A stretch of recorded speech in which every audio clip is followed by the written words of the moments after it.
¿Cuál ha sido el resultado de la justicia del doctor Villanueva en el caso de Facundo Jones Walla? Bueno, sí, yo siempre acostumbro a decir que en realidad se trata del Poder Judicial. Desgraciadamente es uno de los tres poderes del Estado y es muy consciente de ser un poder del Estado. Eh, Así que a veces la justicia queda muy lejos de ahí. En este caso también porque la decisión del juez ha sido declarar procedente el pedido de extradición de Chile. Eh, Siempre es bueno aclarar eso. El Poder Judicial se limita a declarar la procedencia de la extradición o la improcedencia. En el caso de considere improcedente y quede firme en la Corte Suprema la decisión, entonces no hay extradición.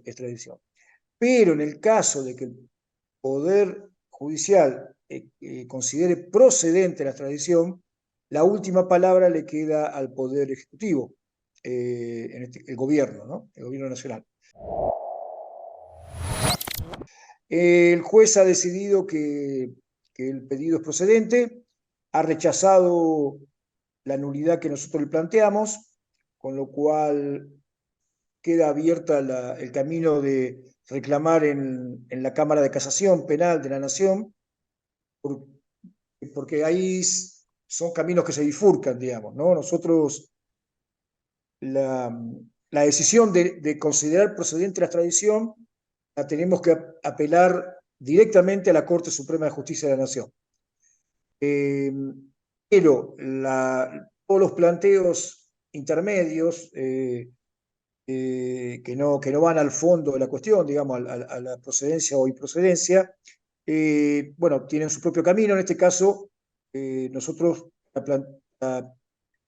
eh, plantear que efectivamente el juez hace mal al rechazar la nulidad que nosotros le planteamos, tenemos que ir en un recurso de casación a la Cámara Nacional de Casación Penal.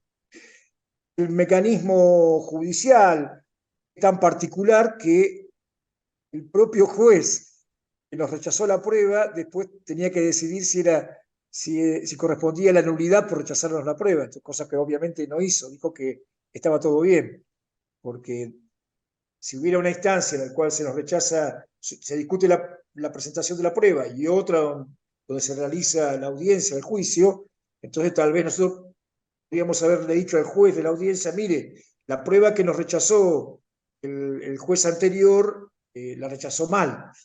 Pero acá, como es el mismo juez, le dijimos además, le dijimos, usted seguramente nos va a rechazar esto, porque usted está convencido de que está actuando bien. Así que sí, efectivamente nos rechazó la, la nulidad y nosotros vamos a presentar un recurso de casación para, para que la Cámara, entendemos nosotros, declare nula la audiencia, declare nulo el juicio, porque no se nos permitió el derecho a la defensa.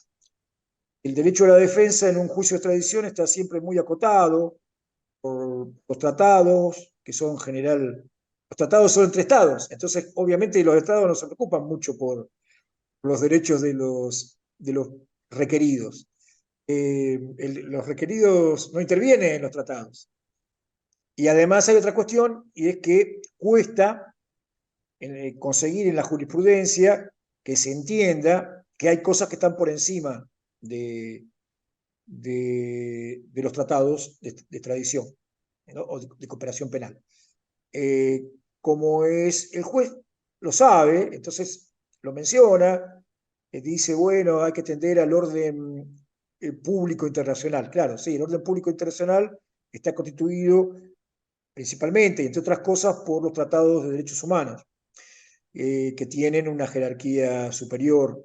En general hay una discusión, el derecho público internacional, que es sobre si la constitución de un país está por arriba de los tratados y un país puede aducir su constitución para no cumplir un tratado.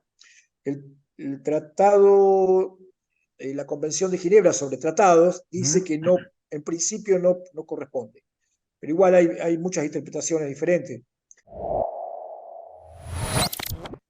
en este caso, la Constitución argentina, de acuerdo al orden interno argentino, está por arriba de los tratados. La Constitución dice muy claramente que lo superior es la Constitución, después vienen los tratados internacionales, con los cuales está comprometido el país. Obviamente, ¿no? Lo que no le incumben no importa. Y después vienen las leyes. Entonces nosotros, además, la Constitución argentina incorporó los tratados como parte de la Constitución, Tratado de Derechos Humanos, un repertorio muy amplio. Entonces nosotros, pero bueno, y además está el orden público internacional, que se refiere a eso, ¿no? A lo que se conocía como el derecho de gentes, etcétera, etcétera. Que es, entre otras cosas, lo que permitió el juzgamiento de los crímenes de lesa humanidad, a pesar de que en el momento de cometidos los crímenes por las dictaduras no existían leyes internas, incluso no existía la ratificación por parte de Argentina de determinados tratados. Se entiende que hay un orden público internacional que todos los estados tienen que conocer y que tienen que respetar, independientemente si han firmado o no han firmado un tratado. En ese sentido, ejemplo, una cosa muy importante para nosotros, porque el tratado que estamos hablando es el Tratado de Montevideo de 1933, o sea, tiene 90 años, lo cual ha pasado mucha agua bajo el puente, y se nota en el tratado. Obviamente que no hay interés por parte, en este caso, del Estado chileno y del Estado argentino de acordar un tratado común bilateral de extradición. Otros países que firmaron el Tratado de Montevideo en 1933 han hecho con Argentina tratados bilaterales, entonces ese es el que se impone. Desgraciadamente no siempre, probablemente la mayor parte de las veces, esos tratados nuevos no son mucho mejores que el Tratado de Montevideo. Pero hay una cuestión que el Tratado de Montevideo habla de que no corresponden los extradición cuando se trata de un delito político o de delitos conexos con lo político, o sea, delitos comunes. Es muy difícil la determinación de qué es un delito común, qué es un delito político, pero delitos comunes conexos con el delito político. Nosotros creemos que el orden público internacional que mencioné antes, incluso porque por ejemplo, hay un modelo de tratado de extradición que ha sido votado por la Asamblea, aprobado por la Asamblea General de las Naciones Unidas, y hay muchos otros antecedentes, incluida la propia ley argentina de extradición, que se aplica, digamos, subsidiariamente al tratado cuando se dan determinadas condiciones. Pero ahí se habla de la persecución política. La Corte Interamericana tiene dicho muy claramente, el hecho de que uno firme tratado de derechos humanos y que cree instituciones y que saque leyes y todo, no es una prueba definitiva en sí mismo, sino que hay que ver lo que sucede en la realidad. Y en la realidad sucede que ningún Estado dice que persigue a alguien por un delito político. Todos dicen que son delitos comunes.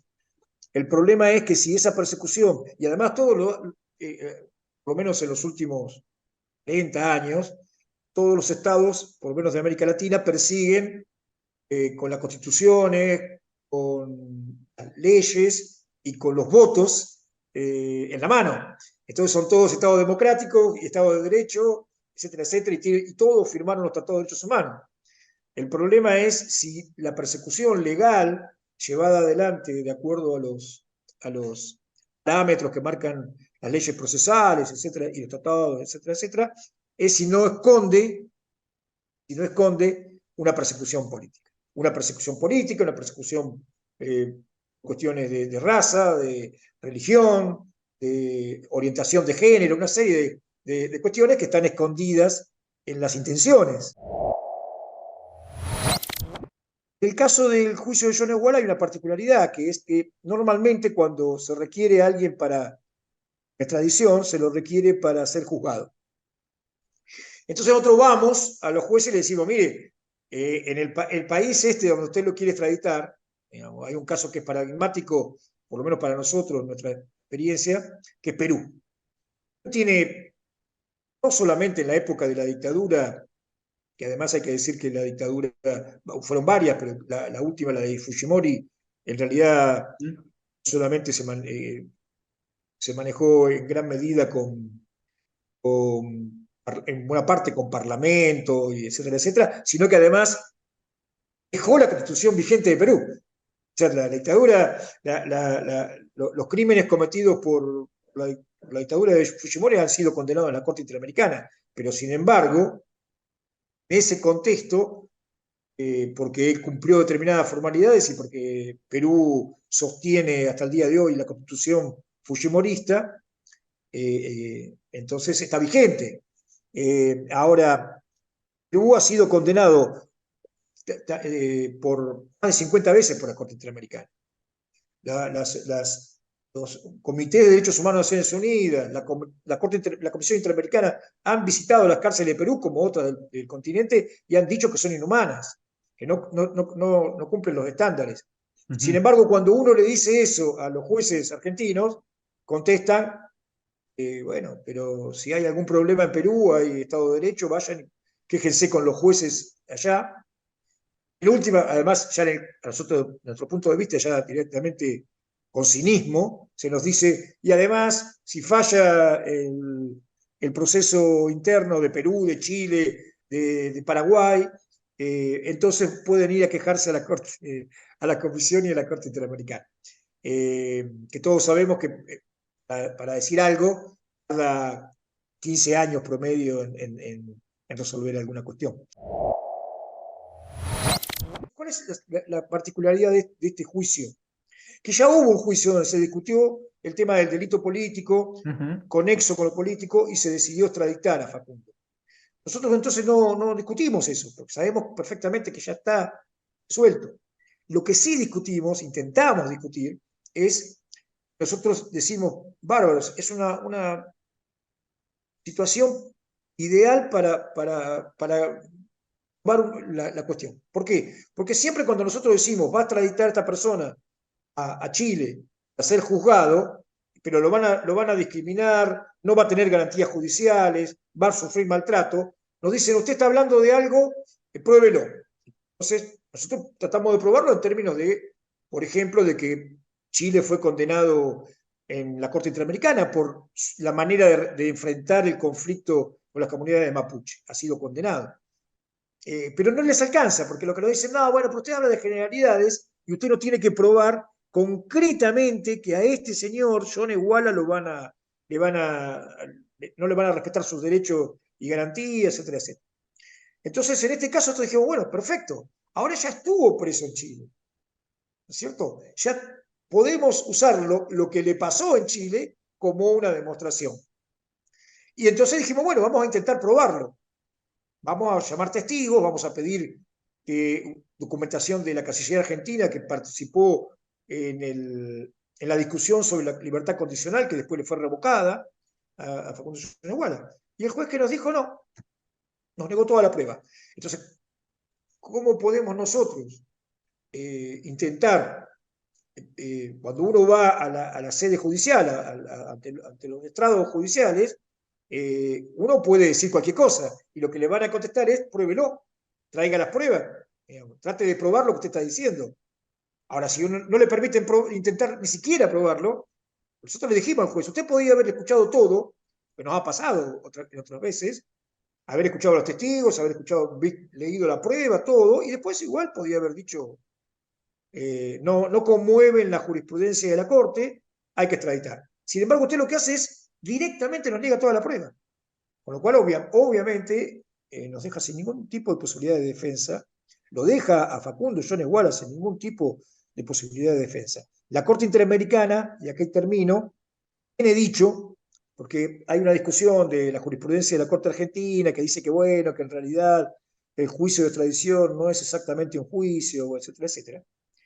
La Corte Interamericana tiene dicho que las garantías procesales se le tienen que respetar a la persona en todas las instancias, no importa si es una sede judicial, la sede administrativa, si es un trámite en la municipalidad, siempre tiene que tener la posibilidad de apelar, siempre tiene que tener la posibilidad de presentar pruebas para mostrar lo que él dice es cierto. O sea, siempre tienen que estar esas garantías.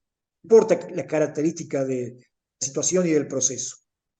Bueno, aquí no hubo garantías, no pudimos defenderlo, no pudimos hablar. O sea, el juez después citó un montón de cosas, dijo que la Comisión Interamericana había estado en Chile, que había dicho que estaba todo muy lindo, con muchas leyes y muchas garantías, y que con respecto al, al, a la- al estallido social que hubo en Chile recientemente, hace unos años, dijo que en realidad el problema, la Comisión Interamericana dijo que en realidad el problema era la violencia que ejercían los que reclamaban, bueno, una serie de cuestiones. Eso fue citado por el juez. Eh, o sea, él sí aplica generalidades. Él dice, no, en Chile está todo bárbaro. Nosotros le decimos, bueno, pero está bien, puede estar todo bárbaro en Chile, pero la discusión es si, qué pasó con John Iguala, que es lo que él nos contestaría en una situación al revés. Si nosotros dijéramos cosas generales, trajéramos, lo hemos hecho, traemos los informes de la Comisión Interamericana, de la Corte Interamericana, de los comités de derechos humanos y nos dicen, bueno, pues son generalidades. Y ahora él usa generalidades para contestarnos.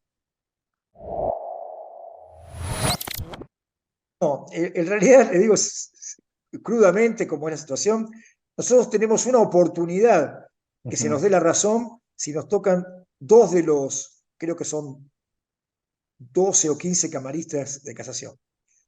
Si nos tocan esos dos, tenemos una oportunidad. Nos ha pasado en otros casos, ya es conocido por todos. Si nos tocan esos dos camaristas, puede ser que tengamos que nos den la razón. Deberían darnos la razón.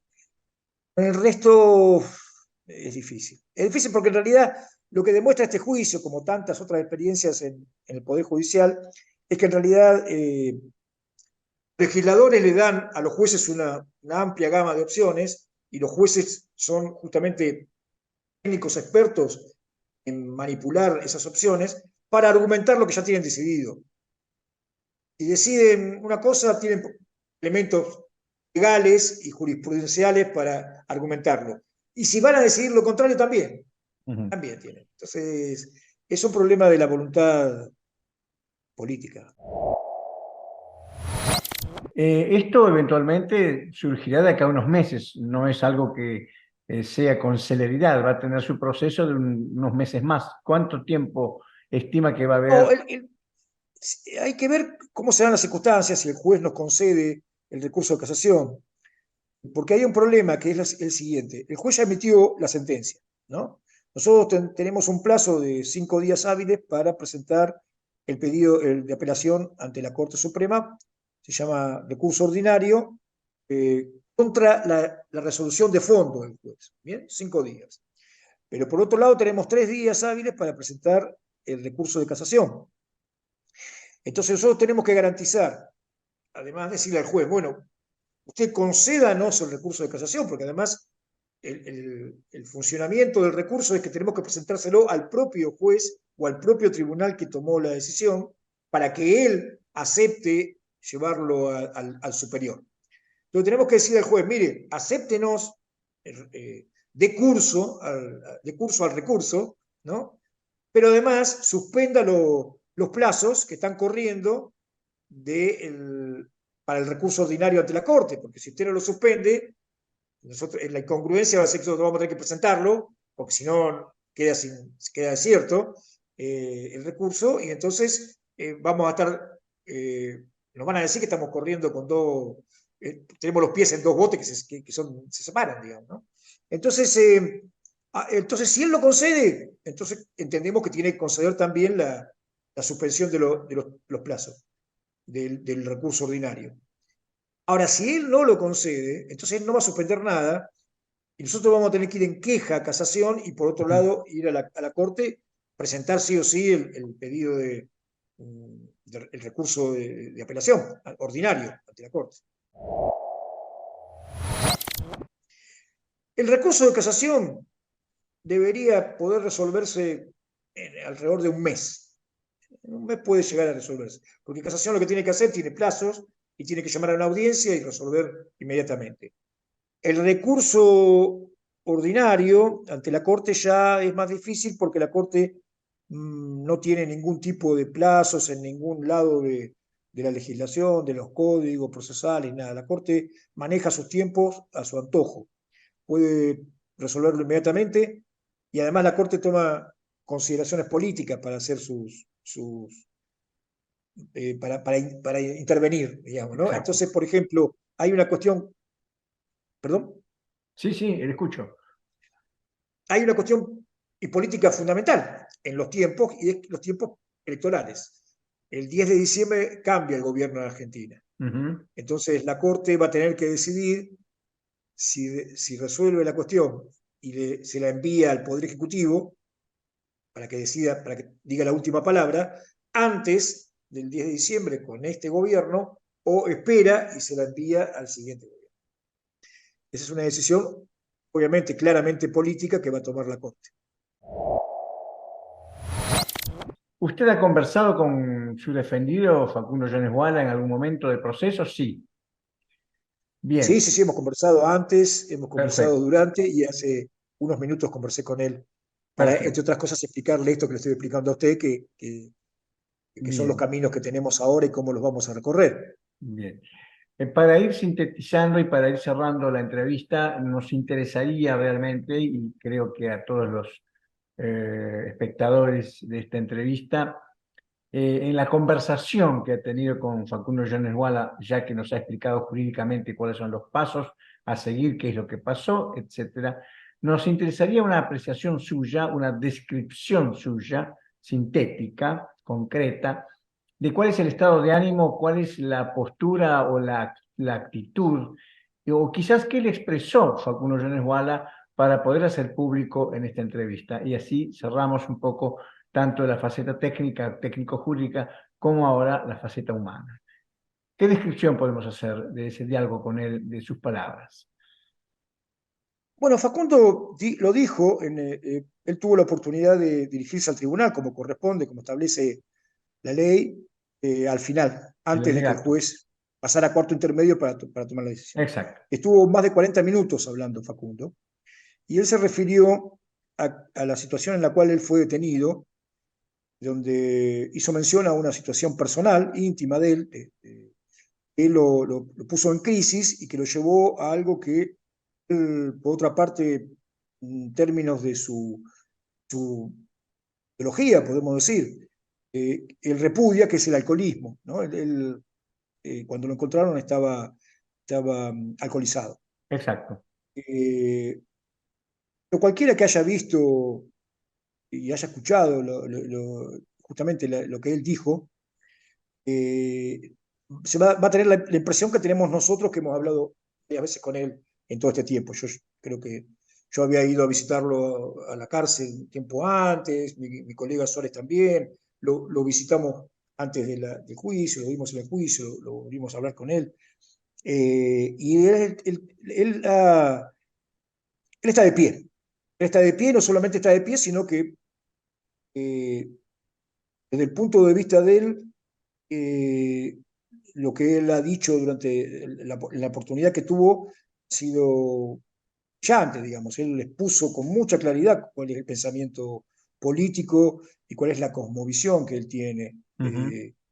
Y muy claramente, entonces, sin, sin, sin emitir, digamos, en esta oportunidad ningún juicio sobre lo que él dijo, lo concreto es que él ha sido muy claro, que ha sido muy, muy valiente y además eso, ha demostrado que está de pie y que se para, por decirlo así, en el medio del ring a enfrentar lo que le toca, ¿no? A enfrentar esta situación y a tratar de estar a la altura, digamos, de su compromiso con su causa.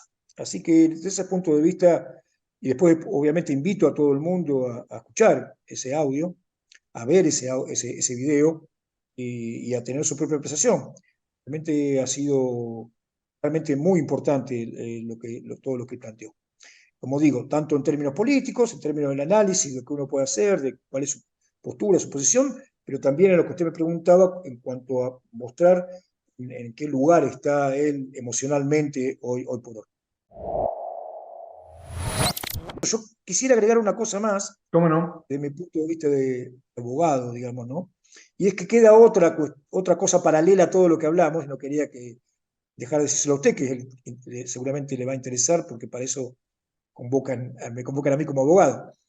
Eh, Argentina y Chile tienen un tratado bilateral que dice que las personas nacionales de cada uno de los países, en este caso Facundo, que es un nacional argentino, tiene una condena en Chile, él puede pedir terminar de cumplir la condena acá en En Argentina. Argentina.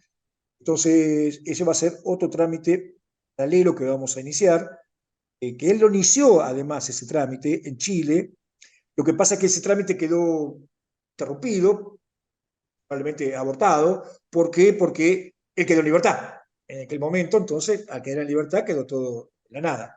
Pero es un trámite que él puede iniciar ahora sin ningún tipo de inconveniente, que los tiempos, todos los requisitos que plantea el tratado son pertinentes.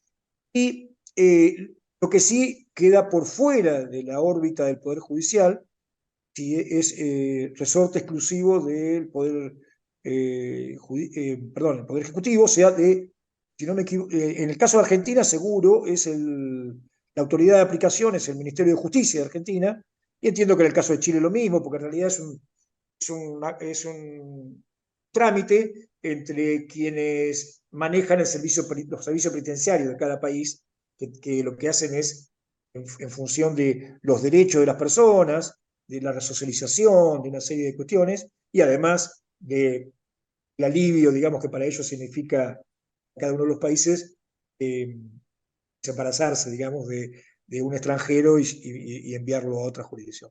Eso vamos a ver qué suerte tiene, porque, como digo, depende de decisiones políticas. En caso de que la Cámara de Casación nos dé la razón, debería anular el juicio y debería hacerse un nuevo juicio de extradición.